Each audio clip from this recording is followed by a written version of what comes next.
Okay y'all, I'm back. And honey, do I have some tea for you today? We're diving deep into the Braxton family drama. And baby, when I say I've got receipts, I mean I have receipts. We're talking documents, timelines, public records, the whole 9 yards. So if you're ready to see how messy this family really is, let me set the stage for you. This is about Towanda Braxton and her sister. We're talking about $50,000, alleged betrayal, bankruptcy filings, and sisters who apparently chose sides instead of the truth. And y'all, when I tell you this story gets worse the deeper you go, I mean it. Towanda claims, and I'm talking publicly, claims on camera that she gave Towanda $50,000 to help her buy a house. A down payment, right? That's a lot of money, baby. That's not $20 for gas. That's not lunch money. That's a life-changing amount of cash. So exactly. My thing, so I know where you live because I put down your down payment. You sure did. Thank you so much for and that. And now that Thank you got so this little accident, give me my money back. That was not a gift. But according to Towanda, Towanda turned around and denied it ever happened. Can you imagine? You help your sister get into a home, and then she acts like you're making it up. But wait, it gets messier. Towanda says the other sisters, Tony, Trina, all of them, they knew the truth. They knew Towanda gave Towanda that money. And yet, when it all came out, what did they do? They made Towanda look like she was lying. They made her seem crazy, dishonest, like she was starting drama out of nowhere. Towanda got thrown under the bus by her own family, y'all. Make it make sense now. Yes, it was, but it's okay. You didn't. Towanda told me her lender needed to see the money in her account and that she was waiting on a check and she would be giving me my money back. I was reluctant, but I said, okay. Some of y'all might be thinking, well, maybe Tamar's exaggerating. Maybe this is just sister drama. Okay, I hear you, but that's where the receipts come in.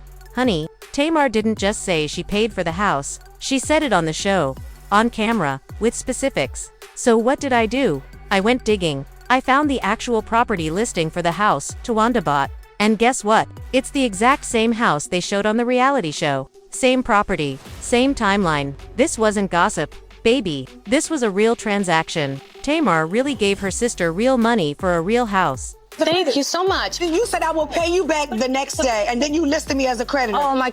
Now let's talk about how cruel this whole situation is. Towanda has been very open about her mental health struggles. She's talked about her battles, her pain, everything. And knowing that, her sisters still chose to dismiss her truth. They still chose to make her look unstable. That's not just messy, y'all. That's cruel. That's the kind of thing that puts unnecessary stress on somebody who's already fighting their own battles. And Tony and Trina, they picked a side, and it wasn't Tamar's. You really have to question their loyalty at that point. You have to question their motives. But I said, okay. Thank you so much. You said I will pay you back the next day, and then you listed me as a creditor. Here's where it gets even more twisted. Towanda says that Towanda actually thanked her for the money at first. Like, she acknowledged it. She said thank you. She knew where it came from. Everything was clear. Towanda even says she expected to be paid back after Towanda got some settlement money from an accident or a lawsuit or something like that. But then, all of a sudden, Towanda switches up the story and says, oh no, that wasn't a loan, that was a gift.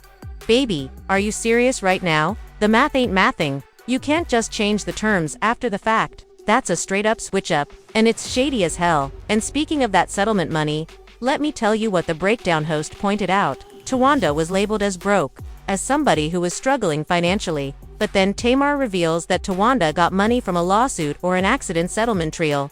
Money, y'all. And even after getting that payout, she still didn't pay Towanda back. So now it's not just about forgetting or being broke.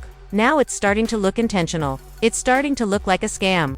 Now, for those of y'all who don't know how buying a house works, let me break it down real quick.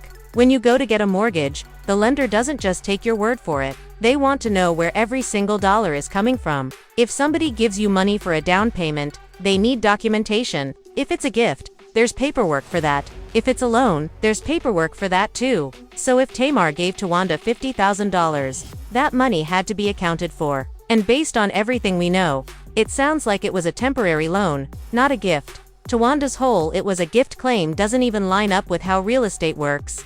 Baby, the story's already falling apart. But it gets worse. Towanda says Towanda promised to pay her back the very next day. That's how soon the repayment was supposed to happen. But guess what? It never came. The money never came back.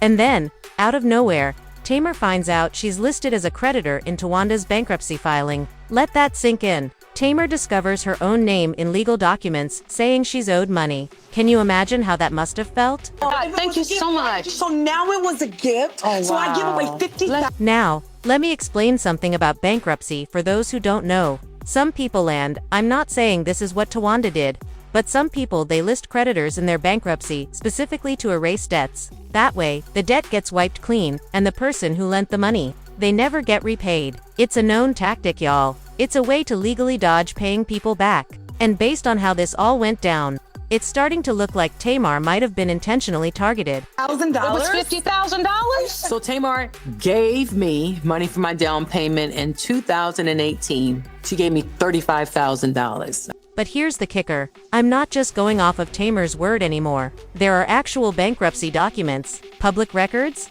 and in those documents, Tamar's name is officially listed as a creditor. So this isn't he said, she said anymore. This is public record, baby. This is proof. Tamar wasn't lying. She had the receipts the whole time. Receipts. It was absolutely a gift. And it wasn't that I approached her. She said, but I want to help you get your... Now let's talk about the timeline. Because this is where the red flags really start waving. The house was purchased in 2018. Towanda filed for bankruptcy in April of 2019. Y'all, that's less than a year later. Less than a year between getting the house and filing to erase the debt. Does that sound like someone who had good intentions? Does that sound like someone who planned to pay their sister back? Or does it sound like someone who knew from the jump that repayment was never going to happen? Because to me, it's looking real premeditated. It's like, okay. And that's just something that we used to do as sisters, help each other. Now, there's a little discrepancy in the numbers. Towanda claims the amount was $35,000. And here's the thing that really gets me. Tony admitted she knew about the credit card issue. Tony even had the nerve to frame all of this as family helping family. She had this little smirk, like it was all just normal family stuff. But stealing isn't helping, y'all. Bankruptcy fraud isn't helping. Racking up charges on someone's credit card without permission isn't helping. That's abuse. That's exploitation. And the fact that the family tried to frame it any other way shows just how deep the loyalty issues run.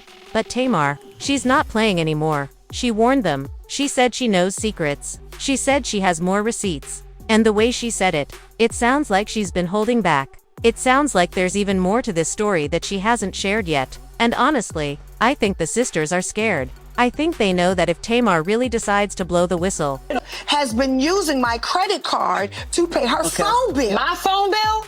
Now, Tony, Beautiful. so what? it's going to get a whole lot messier.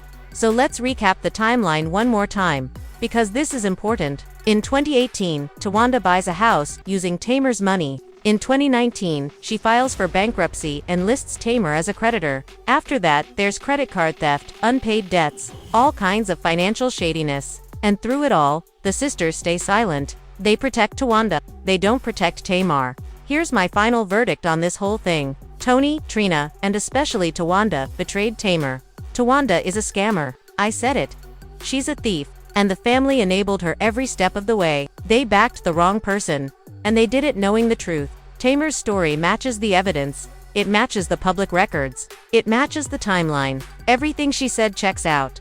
And let's talk about the emotional abuse here, because that's what this is. Tamar was publicly made to look crazy. She was gaslit, dismissed, and invalidated by the people who were supposed to have her back.